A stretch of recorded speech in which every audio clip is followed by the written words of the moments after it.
Shout out Big Steve. Salam alaikum bispin. Sheikh Steve here, also known as Big Steve. If you're a first-time listener, we're breaking down UFC Qatar top to bottom. We're trying to make money on the card. We're going to Qatar for this one, and then we're going to go straight to Saudi Arabia for a high-level boxing card. Can I do a podcast for that? I can't make any promises, but I'll do my best. I'll definitely have bets for it, though. Last week, we made 1,600 or so, 2,200 with regionals. The screenshot is on the screen. If you want a full recap, go watch my early tease video early in the week. I'm sick as shit, as you can tell, but there's no slowing down. Almost 20,000 profit for the year. That's my bare minimum that I wanted. 1K subscribers for this podcast. Took me 3+ years. Obviously, very slow growth. I'm not everyone's cup of tea, but thank you very much. And the free bets on Twitter that I'm giving out every week, or trying to give as much as I can, are hitting. So there's no slowing down. Sick or not sick, we just continue on. So let's get straight into this card, break it down, and get out of here. It's a funky card. It's a funky card, honestly. There's a lot of layoffs, injuries, a lot of debuts, and interesting questions. All right, first fight. Marek Bujlo versus Denzel Freeman, both making their debut. Marek is another grappler at heavyweight. Interesting, they're just signing these guys left, right, and center. As I said on the early show, I'm like, Denzel Freeman, any minus money, as long as it's not too crazy, I'll play this guy. He's more proven. He's athletic. He's a wrestler. He just reminded me of Hockett versus that Max guy, the other grappler from ADCC. But honestly, weird feeling. Marek seems a bit better. He doesn't really have high credential grappling. He doesn't, he didn't fight Nicky Rod in ADCC or Craig Jones' Invitation or anything like that. But he seems more athletic. I get the feeling that he has good striking as well, even though we haven't really seen it. So just a weird fight. He's an underdog, and he's ran through all these bums. So similar dynamic, hasn't really been tested, all early finishes. And I've seen Denzel actually knock people out. He's got a sneaky head kick on top of a wrestling background. And he's fought the high-level competition, no questions asked. He is the LFA champion. But, minus 200, if he's not knocking this jiu-jitsu guy out, what if Bujlo Marek can actually fight a decision? What if he can strike? Denzel Freeman, when he does get extended, he went to a split with Isaiah Pinson, who is a NFL boxer with not much grappling or anything like that. So, yeah, potentially the under, because Freeman has knocked out a lot of people, and obviously Bujlo has finished everyone. But past fight, weird vibes about it. Just another strange signing by the UFC. Speaking of weird vibes, Nurullo Aliev, a Shamrock, or Shamcock, as I like to call him. Shamrock making his debut from Octagon. Look, Nurullo Aliev, $1.30, $1.40, massive favorite, 24 years of age. He's fighting in, Qatar. He's a stiffer. Shamrock, don't really like his decision equity. He went to a decision against Arthur Lima and, a split against Attila Korkmaz, who's fighting this week on the Octagon card. And that's basically it. He also likes to grapple. And I don't know. A gun to my head, I wouldn't really bet anything here. I don't want to give a gun to my head bet, because some people might listen and actually bet that fight. But Shamrock, you want to bet him, but he's probably going to get laid on. He is a good back taker. And Aliev just gives up stuff in every single fight. Round 3 against Selecki, he gave up mount. Round 3 against Rafael Alves, he gave up mount. And he also bit Alves, and he lost the point. So this guy's not trustworthy at minus money. He's going to grind. In terms of the over, I see some people saying minus 200 over. It correlates with Aliev. I don't know about that. He hurt Selecki. Again, he's quite physical. He's quite big. And Shamrock, he got finished by Nathan Kelly in his one loss. Maybe he has some durability issues. I've seen Lima drop him. Seeing every time he gets hit, he kind of has a weird reaction. So another weird fight. From a betting perspective, these aren't the ones that I'm looking to get behind. Yeah. So let's get back to it. Alrighty. Ryan Loder versus Ismail Naurdiev. Not a bad fight. A bit better. Both guys in the UFC. Ryan Loder, massive action on him. He was plus 150. I liked it, but now it's plus 110, $2.10. And I get it. If I could get that early line, I'd probably easily play one unit on Ryan Loder. To be honest, though, he has been dropped and he is quite unathletic. And I'll say Ismail Naurdiev has a lot more athleticism and striking and speed compared to him early. So there's that early round 1 equity for Ismail. But honestly, from a whole fight perspective, if this goes into round 2, Ismail is both gassy, flaky. He can be taken down. He's been finished by like Kutsi and Bandel, one by KO, one by submission. Bandel is a submission guy, but he also dropped him. He's just super inconsistent, you know. He couldn't finish a completely washed Bruno Silva. But then, you know, he goes and, in my opinion, he looked like he almost knocked out Park. I had money on Park at a chalky line, and he was keeping it competitive until Park hurt him in round one. And then round two, he landed a flying knee. So, I don't know. He's still only 29 years of age, which is crazy. And, you know, Ryan Loder, even though he's a sniffer, he's got finishes. You know, he finished Robert Valentin with the crucifix, and you know, got finished by Izagakhmaev, which is whatever, and finished Leo Shabazian, which is whatever. But he does have a good win, which is his best win is hands down this Omran Shaban. Shaban could be in the UFC, in my opinion. I think after Ultimate Fighter, he rebounded. He's now 9-1. He's got 3 wins on UAE Warriors after that. 2 on UAE Warriors. So he has a good win, and he will go for subs. So I just feel, you know, from a pick, it's hard to get involved on a pick because I think if he gets out of round one, Ryan Loder should roll here. But if he gets a round one takedown, he could look massive favor, and you don't even have the live bet option. But I still might play Ryan Loder plus 110, but I don't know. It's a tough fight. There's a lot of tough fights, as I said. So if I had to play anything under 2.5 rounds, I think Ryan Loder has 2-3 equity, especially when Ismail Naurdiev is gassed. And, you know, Naurdiev might have some round one equity as well, even though there's a lot of these guys that he didn't finish. He should have finished, but yeah, maybe Ryan 2-3. Maybe a little bit on under 2.5, a little bit on 2-3. Alrighty, really high level fight. Bekzat Almakhan versus Aleksandre Topuria, the champions' older brother. Yeah, really, really high level. Sharp action both way. You know, Bekzat was an underdog, then he became the favorite, and now he's in the underdog again because, yeah, people are betting both sides. Taping it, both are really good. Aleksandre, his best win is Kobe thickness on 2 weeks' notice. Can't take anything from that. But whereas Bekzat, you know, he's fighting Umar on short notice. He's dropping him in round one and then doing quite well to survive all the dominant ground positions. And then he knocks out Brad Katona. He looked amazing in that fight. You know, as Dominic Cruz said on the commentary booth, it's just crazy how quickly he got his reads on Brad Katona. And Brad Katona goes to a lot of splits in the UFC just because he is quite reckless, he's quite hittable, but he's never been knocked out.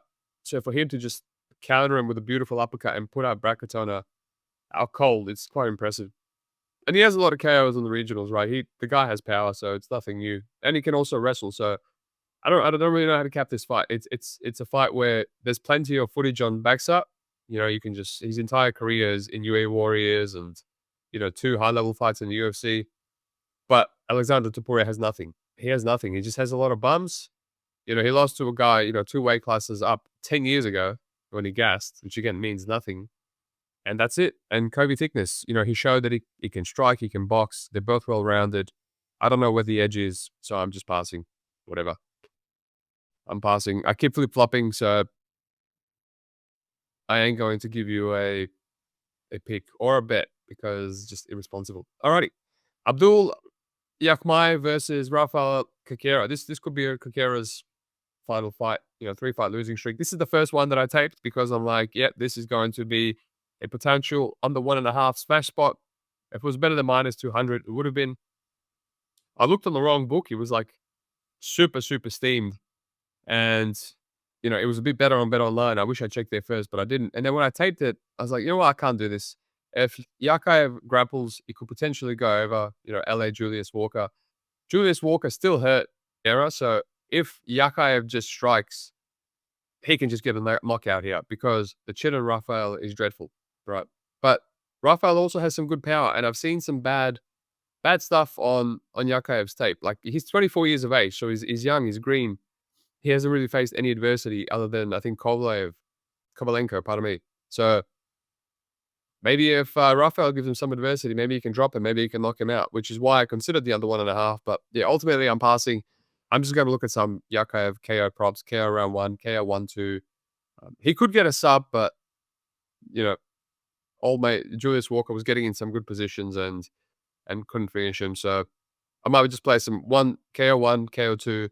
And even if he gets a takedown, he might ground and pound Rafael, because Walker was in mount and had some good positions and he just couldn't throw any ground and pound. He was hell-bent on going for a sub. I've won KO. We'll see. Something like that. Alex Perez versus Almabayev. This is a high-level fight. Honestly, it's a dog or pass for me. You know, Almabayev coming out here, just going for takedowns, just shooting relentlessly. He has a bit of morale about him and hasn't really fought the greatest guys in the UFC. Vergara, Jose Johnson, Ono Osborne, Mateus Nicolau, which was a really competitive back and forth fight, came down to round 3 and to Mateus Nicolau's shite chin. And yeah, got ran through by Manel Cup, massive levels fight.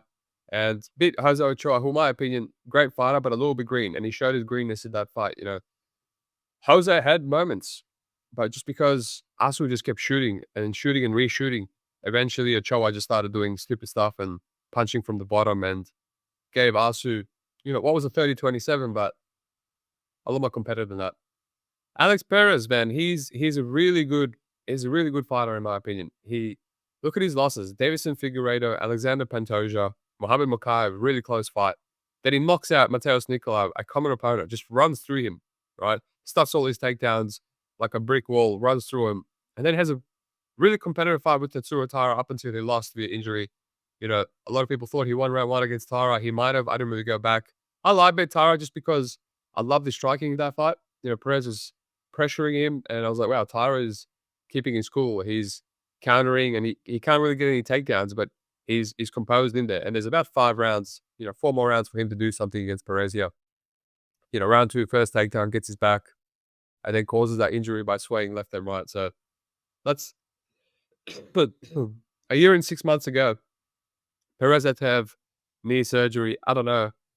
You know, if they give him anyone else, you know, Perez would have a much better record. But they're literally just giving him, you know, tough guys, man. And he's fought a good grappler in Jose Formiga, and he beat him before that. So yeah, this is a fight that he could win. But it could look like the Mokaev fight where Asu just keeps on shooting, and Perez just loses because he gets his back taken a couple of times, even though he starts majority of the fights. So because of the injury and because of everything else, I'm laying off for now. I'll see where this line goes. But as I said, tricky card. A lot of layoffs, a lot of injury layoffs, debuts. These guys are going to Qatar as well.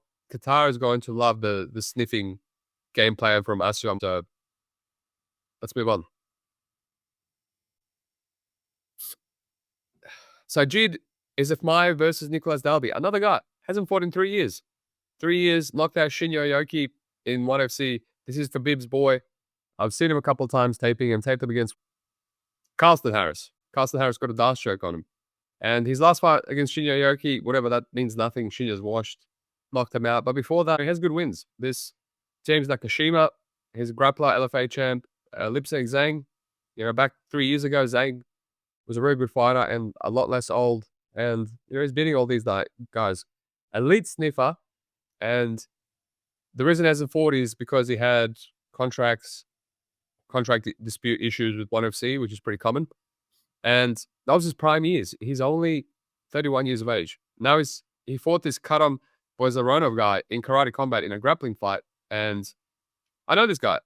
I taped this Kotsam guy for UAE Warriors. He beat James Lontop. You know, I was assessing will he submit him or will he not. And Sajid pulled guard in that one and just armbarred him. Armbarred him from guard. And this, you know, this White Wolf Kotsam guy that he armbarred doesn't look like someone that can be submitted. You know, this has bad submission, offense or defense. Right. So I don't know, man. This Sajid guy, at 31 years of age, is still in his prime. Obviously, massive layoff. Obviously, he's fighting 41-year-old Nicolas Dalby, coming off a massive knockout loss to Randy Brown. He got dropped bad in round 1 by Renat. He sat down, folded his knees, but props to him, popped straight back up. You know, the Gabriel Bonfim, last guy to fraud check him, looking amazing. He took a lot of punishment there. So just a weird fight. I feel like the under 2.5 rounds is going to look good value. You know, if this Sajid guy is as good as I think he might be. But I don't know, man. Like, again, you know, he should be a 41-year-old Dalby, but just how good is he off a 3-year layoff? You know, is he better than Renat, who almost lost to Dalby? Is he better than Randy Brown? Is he better than Gabriel Bonfim? Gabriel Bonfim did blow his load there, so that's the issue. Muslim Salakov, like, these are not the best wins by Nicholas Dalby. So, and he did get out grappled by Tim Means. So, yeah, I think Sajid wins. He's a favorite, big favorite for a reason. Again, in Qatar, Khabib's boy. So, I might look at some Sajid inside the distance. Alrighty. Luke Riley versus Bogdan Grad. Another debut, a Cage Warriors guy, Luke Riley.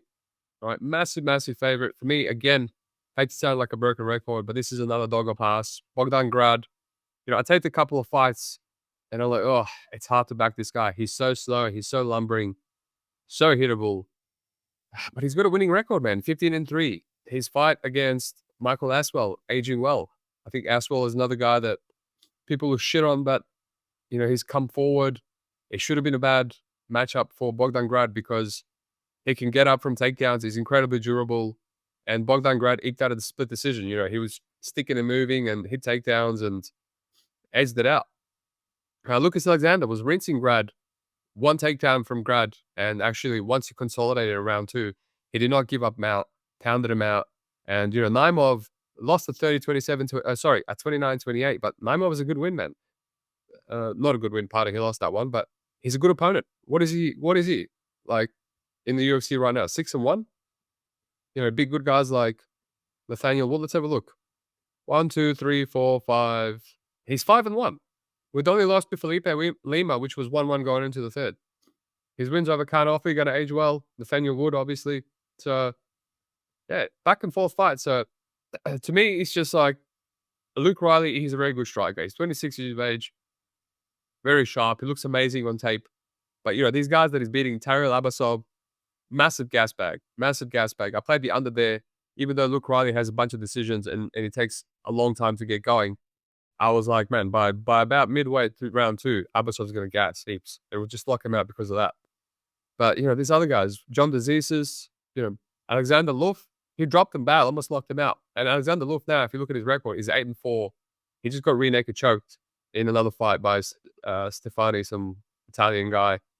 He's just not aging well. So, I don't really know. Jack Eglin, that's the best win for Luke Riley. So, basically, Bogdan Grad's going to come and grapple here. He's going to grapple aggressively. He's got some power of his own. He can hurt Riley. So, it's a dog or pass for me, but I need to do some more tape. Just seeing how slow Bogdan and hittable is, I just need to assess. But, yeah, it almost feels like another Cage Warriors fraud check here. In terms of the unders, let's have a look what the under is.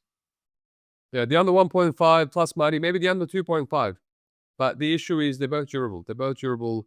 Luke Riley never finished, obviously, despite being dropped. And Grad, finished by what? A beautiful shot upper weight class against, I forgot his name there, the Aussie guy on Contender Series, who, can hit quite hard. So, yeah. From a betting perspective, it's definitely Bogdan Grad. I might get there. We'll see. All right, on to the main card. Koji Hiroguchi, Tagier Ulanbekov. Good fight in terms of, levels. I think Koji could potentially be ranked in the UFC, but he's 35 years of age. He's beat, Hermansson Ogikubu, a grappler that aged well. He lost to Pachi Mix before, which doesn't look that well in hindsight, but Pachi was a little bit less washed and shot one 3 years ago. He finished Makoto Shinru, another grappler, aging well, out-grappled Perez. And this Zulu fight was a little bit sus because Zulu kept hurting him, but he has power. He was huge as well. So ultimately, after like 3-4 fights of tape, I don't really like anything at the moment. I think Tagier should be favorite just because he's in the UFC. And Koji, he's making his debut again, flying over to Qatar. He's probably performs better in front of his crowd in Ryzen. And he might have some, he's an experienced veteran, but he might have some UFC jitters just because he's coming back again. He might want to make an impression. And Tagier has just a crazy way of getting 30-27s in super underwhelming performances, against Clayton Carpenter and against Azu Maxim, who I think are both worse fighters than Koji. And Koji likes to initiate grappling as well, which, he might do it and lose position here. And he's at a bit of a high disadvantage. But I do think Koji is faster, quicker. He's got some great leg kicks. He's got power as well. So I'm not really interested, man. Tagier's going to have a rough weight cut, 34 versus 35. Again, I wouldn't parlay Tagier. And in terms of dog or pass, maybe I just lie bet. We'll see. And obviously the over is chalked because it's a Tagier Ulanbekov fight. Alrighty. Sergey Spivac, Shamil Gaziev. This is the closest I've been to locking something in. A lot of money is coming in on Sergey Spivac, and upon tape, I understand. But I was very close to getting a play on Shamil Gaziev at this price because the gut is telling me that he has strong round 1, round 2 KO upside. And even if he doesn't get it, even if he gasses, he can still eke out a decision against Sergey Spivac, right? Spivac can be taken down. But I know Gaziev well. I played him in Contender Series. I played him as an underdog against Martin Budai. I went against a lot of people. I actually played him against Rosenstruck as well. Shit bet. And I haven't touched anything since because he's been quite chalky versus Dontel Mays and Thomas Peterson. So I know the guy well. He's got some great regional wins. He knocked out Darko Stosic with one punch, which it's not the best win, but it's impressive to knock out someone as durable as Stosic with one punch. He's got a knockout over Pavel Dalitko, who's the current Brave FC champion. He's knocking everyone out. He's got a win over Kirill Kornilov, who was the ACA heavyweight champion just until this past couple of weeks when he lost his title. And that was a split. So he's got very good wins. He should be ranked in the UFC, but he's 35, he's quite gassy. And Sergey Spivac, man, he's 30 for heavyweight. It's pretty good. And I do think he has the better cardio and he has the better process, nicer hands. But he's so inconsistent. He's making Jailton Almeida look like Canelo in there. He's getting knocked out on the feet by Jailton Almeida. He's getting knocked out by Gan. He's taking down Marcin Tybura, but he's getting reversed. And then he's getting an armbar from Grad. I don't know what to make of that, man. That's the fight that I can't get out of my head. Shamil against Greg Velasco, he drops him, goes for grappling, and then he instantly gets his back taken, right? Velasco is a good jiu-jitsu guy, props to him, but sus. Then against Cornell, the guy the former ACA champ that he beat in Aries, got caught in a deep Kimura. Didn't even know how to defend it. It was very close. You got reversed, swept. Cornel is mainly a striker. So because of all those things I'm seeing, I just can't get, Spivac getting some meme sub out of my head. But I'm still close to Shamil because I feel like he should be favored and he has a better chin. He hasn't been, knocked out early in rounds 1 or 2 many times like Sergey Spivac. But then you watch his Waldo fight, and that's the best Spivac's ever looked. I thought he won that. I had money on Waldo, and I thought he won it. I thought he hurt Waldo in round 1. I thought he hurt him in round 3, and he got outstruck round 2. It is what it is, but strange. And he couldn't get takedowns on Waldo, and he still kept it competitive on the feet. He had a nice jab. He had faster hands than Waldo. But just a strange fight, man. Strange fight. I'm thinking, do I actually lock in Gaziev money line? And if he doesn't get the knockout, I still have some decision equity? Or do I just poke a little Shamil round 1 KO, Shamil round 2 KO? The under 1.5 rounds, it took a lot of action. It was like plus 150. It's almost picking now.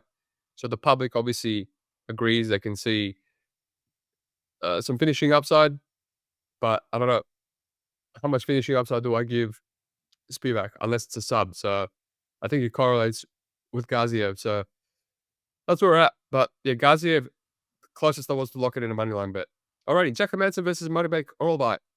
This is the one that I said I have no idea on the early show until I actually did some tape. I've done some tape. You have to go digging to actually find Jack Hermansson on his back. And, he hasn't really fought many grapplers that try to aggressively grapple him. Yakhyaev just struck with him. And I went all the way back to Talis Laitis, took him down 3 times. Really heavy top guy. And he hurt his rib in round 1. And still, the heart is showed there to fight through a broken rib and knock out Laitis with some amazing ground and pound, which we haven't seen from Jack in a long time. Amazing. He's dropping down to welterweight, which he's never ever fought in his whole entire life. And Orolbai is moving up to welterweight because he's missed weight at lightweight like 3 times. And he's fighting his opponents with missed weight, at catch weight. And obviously clearly has the size advantage.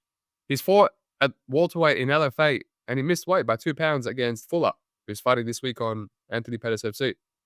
So he's a big boy. I think he'll be a big boy even at welterweight. But I'm considering Jack, man. I'm considering Jack. This is like a tale of an ape with insane hardware and durability in Orolbai versus a technical guy that's going to try stick and move. Jack, stuck and move against Chris Curtis, against Roma Delize, was up on the scorecards until eventually he was submitted by some beautiful groundwork from Delize.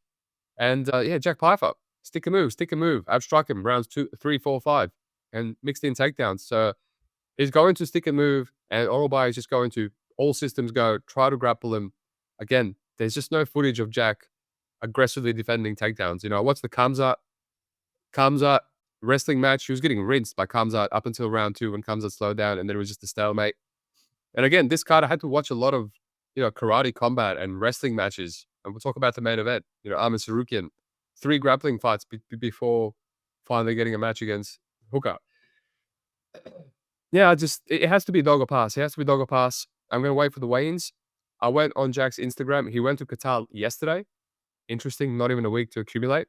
I'm pretty sure he's still in Europe, so I guess Europe is closer than America for flight to Qatar, but I would have liked them to get there a bit sooner. And he looks shredded. He's doing the photos. He looks shredded, but I just don't know where he is in his weight cut. But looking at his career, he makes sense, man. It makes sense because against Strickland, against, you know, the Lidze, Pfeiffer, Gregory Rodriguez, even against Marvin Vettori, he looks like he's a few levels below in physicality. Like, yeah, he's got a big frame, but he's really struggling against these big guys. Even like someone like Jared Cannonier, he suplexed them, and then after that, just hit a brick wall. So I think if he can make this weight cut, fine. He seems in good spirits on his Instagram, like he's not really struggling. Then this could be his weight class, man. This could be his weight class. So, and Orolbai will not have a giant size advantage like when he usually misses weight. So, and Orolbai has lost. He's lost to a grappler before in ACA, you know, Satayev, who's not the best guy. So, yeah, dog or pass. I don't really have a read on anything else. Totals, unders. I think it goes to a decision unless, you know, Jack Hermansson's chin's completely compromised. But if you watch Orolbai's fights with Brenner, man, he's getting reversed. He ends up in bottom out a couple of times. So, yeah, dog or pass. We'll wait for the weigh-ins. I'll get some more data. We'll go from there. Volkan Ozdemir versus Alonzo Menifield. I hate this fight. 2, you know, bums, light heavyweight bums. Traditionally, Volkan is the better fighter, and he should be the favorite. If you beat Volkan, you can say that you are a title contender because you give him Johnny Walker, Bogdan Guskov, Paul Craig. He runs through him. Latifi. And he fraud-checked. He fraud-checked Dominic Reyes and, he almost fraud-checked Dominic Reyes back in his prime. And he fraud-checked Alexander Rakic back in the day. So if you give him those kind of fighters, he will test you. Whereas Alonzo Menifield is losing a decision to William Knight. I was on there. I was paying like $12. Has gone to splits with Julius Walker. And guys that are ready for the title, they're actually finishing. You know, Carlos Holberg, Azamat. So, and he's 38 years of age. He's got worse durability. I think he actually has worse power as well than Volkan, but $1.44. I don't know where the edge is. Maybe Volkan KO. I thought the under was a sneaky look, but the under is actually minus money, which is disgusting. I thought maybe it'll be the other way around. Maybe the under will be plus money because Volkan's gone to decision, you know, against Krylov, Craig, Ankalaev, you know, Rakic, and Alonso's gone to decision a lot, but the bookies are on it. So let's not waste any more time with that fight. Bilal Muhammadi and Garry Machado. Yeah, I mean, I think it's a tough fight for Bilal. Garry showed great takedown defense against Sharp Cut. I do think Bilal is the best wrestler he's ever faced. And, you know, when Bilal gets you down, like he looked like Khabib against Wonderboy. He does have good back takes. We've seen him like ragdolling Leon Edwards, who's a good grappler in his own right. But then again, you know, I think Bilal is, like many guys in the welterweight division, just a product of a fortunate aging division. Like, look at his win streak. Diego Lima, which the guy's cut. Damian Maia, Stephen Wonderboy Torsen, Vicente Luque, Sean Brady, props to him. The best guy he's beat on that record, but just a beautiful, perfect style matchup for him. You know, just a guy that he can sprawl and brawl.